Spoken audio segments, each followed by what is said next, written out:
Imagine this for a second, folks.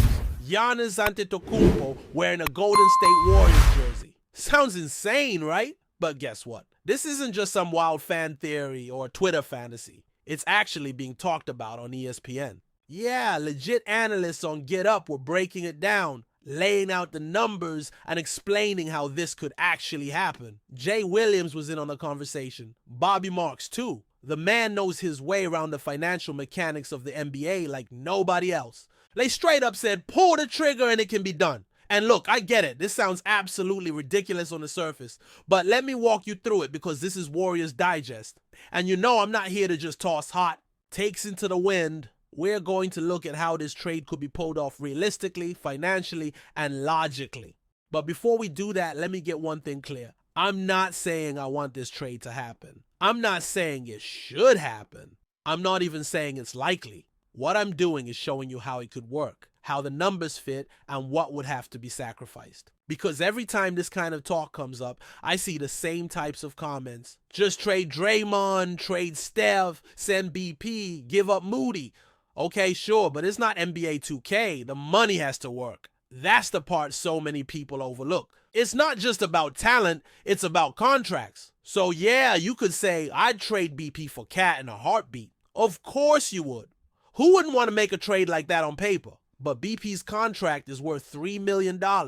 That's it. You need to make the salary match. That's why Moody, who's now at $12 million, becomes a lot more relevant in these scenarios. You can't just throw in BP and expect it to balance out. The numbers just don't fit. And that's why I keep bringing up the Fanspo trade machine. Not because it's gospel. Not because I believe every hypothetical trade is gospel truth, but because it lets you see how the financial side of the NBA works. Every time I use it, I get the same wave of replies. Why are you gutting the team? You're destroying the depth. Guys, I'm not endorsing the trade. I'm explaining it. I'm showing how a front office would look at this on paper.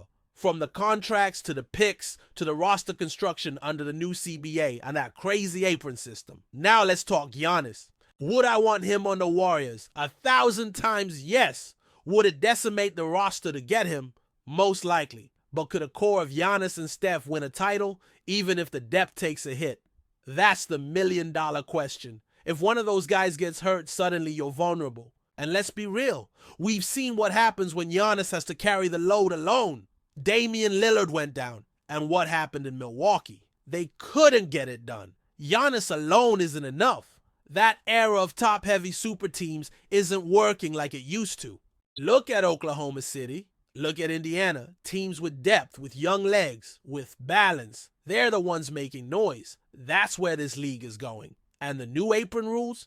They're designed to stop teams from stacking stars and going over the luxury line with impunity. So now that we've got that out of the way, let's actually break it down. How could the Warriors even dream of pulling this off? Let's say, hypothetically, Milwaukee comes to terms with the fact that Giannis isn't staying long term, and they don't want to lose him for nothing. What do? They try to get assets. They want talent, they want picks, they want some control over the future. Enter Jimmy Butler. According to Bobby Marks, his contract is $54 million. Draymond's is around $25 million. Giannis, $52 million. You need those numbers to match, or else none of this works. So picture this. The Warriors send Jimmy to the Bucks. That's one way to make the money align. It's not about whether Milwaukee wants Jimmy long term.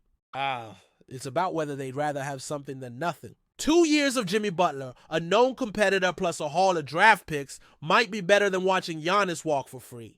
From Golden State's side, they do this deal in a heartbeat. Of course they do.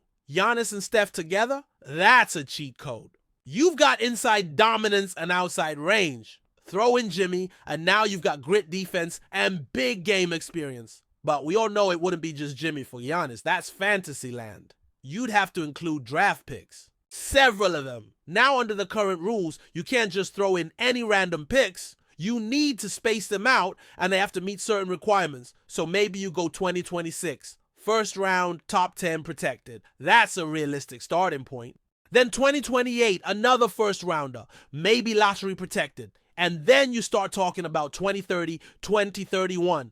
Unprotected, swaps, second round sweeteners. It gets complicated fast. But if you balance it right, you can make the trade succeed in the simulator. You send enough picks, match the salary, and boom, trade successful. And in this mock scenario, Milwaukee walks away with future capital and a still relevant player. Golden State walks away with arguably the best two-way player in the league next to one of the greatest shooters of all time. Now here's where it gets tricky.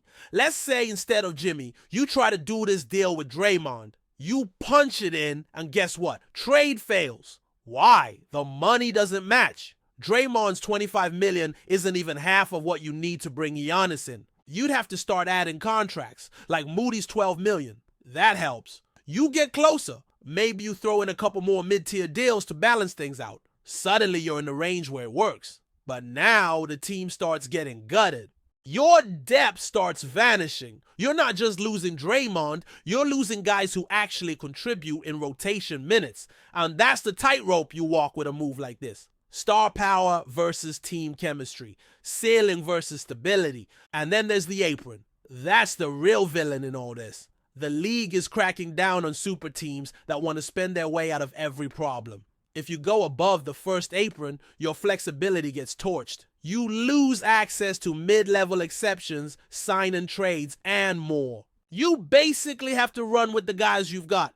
So if you build a team that's top-heavy, say Giannis, Steph, and Jimmy, you better be ready to fill out the rest of the roster with minimum contracts and rookies. Because your options, they're cooked. But hey, let's have a little fun here. What if the Warriors do manage it? What if they get Giannis, they keep Steph, and they build around that duo? Maybe they hang on to one or two solid role players, keep a young guy like BP as a spark off the bench, and just fill in the rest with vets chasing a ring. You're talking about a team that instantly becomes a contender, even if the bench looks like a G League squad. That's the kind of gamble front offices are willing to consider, especially if they feel like their window with Steph is starting to close. Now, before anyone screams unrealistic, I get it. I'm not saying this is likely. I'm not saying the Bucks are actively shopping Giannis or that the Warriors are about to go all in tomorrow. I'm saying ESPN is talking about it, so we're breaking it down. That's what we do here. We explore the what ifs, we dig into the numbers, and we try to make sense of how these crazy ideas could, in theory, become reality. Because even if it's only a 1% chance, fans deserve to know how it might work. Not just the headline, the actual logic underneath. And now you see why I always say, it's not just about wanting a trade. It's about making the math work. It's about understanding that a $3 million contract can't substitute for a $12 million one. It's about knowing the difference between dreams and feasibility. And hey, if the Bucks ever did call and say, we'll give you Giannis, you listen. You pick up the phone. You figure it out. Because opportunities like that, they don't come twice. Now let's push it even further. Let's say the Warriors try to get creative. Instead of giving up Jimmy Butler, what if they look at packaging Draymond Green and Moses Moody? Draymond makes around $25 million. Moody's at $11 million now. That gets you to 36. Still not quite Giannis territory, but now you're within striking distance. Throw in a couple more mid-tier deals. Maybe someone like Kevon Looney or Gary Payton II if the Bucks are willing to take them. And you can potentially cross that $52 million threshold that Giannis sits on. Again, you're not making a trade that wins on talent alone. This is about making salaries line up within the allowed range under the CBA. You can't go over by more than 125% in most cases.